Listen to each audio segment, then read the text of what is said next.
Missouri's governor is resisting calls to resign after being accused of assaulting and blackmailing a former lover. In his first interview since facing those allegations, Republican Governor Greitens called the affair consensual. Greitens admits to cheating on his wife before he was elected. Adriana Diaz is outside the state capitol in Jefferson City, Missouri, with why federal officials may now be investigating. Adriana, good morning. Good morning. The governor's kept a pretty low profile since our St. Louis affiliate KMOV reported that he had an extramarital affair. But in an interview this weekend, he did apologize, though showed no signs of stepping down.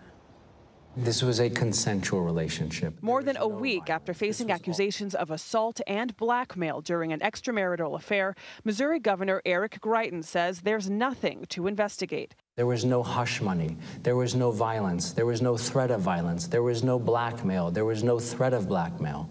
There was no threat of a photograph in blackmail. Those things are absolutely false. Greitens does admit he had an affair with his former hairdresser.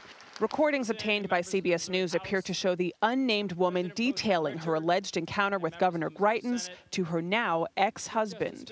Taped my hands to these rings and then put a blindfold on me.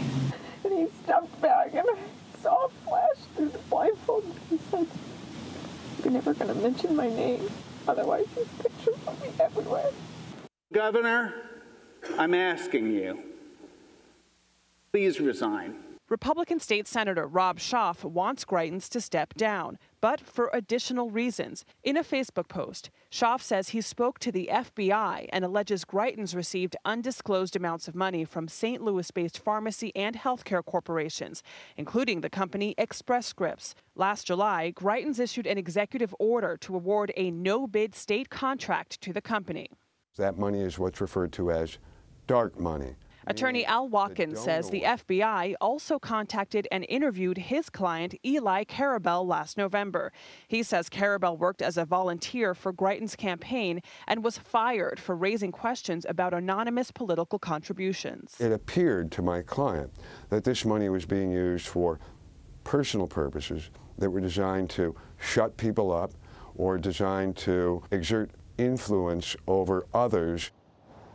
In a statement to CBS News, Express Scripts said it publicly disclosed its donation to the governor. It denied that it was no bid and said that it received no revenue from it. The governor's office also said there was nothing inappropriate about the contract. The governor himself says he has not been contacted by the FBI. We reached out to the FBI, but they did not respond to our request for comment. Adriana Diaz, thank you very much. Well, the plot certainly thickens there. There's a lot of layers to that story. I just feel for Mrs. Greitens, though, guys. They've gone through this very private thing, and now everybody's talking about it, and the story is not going away.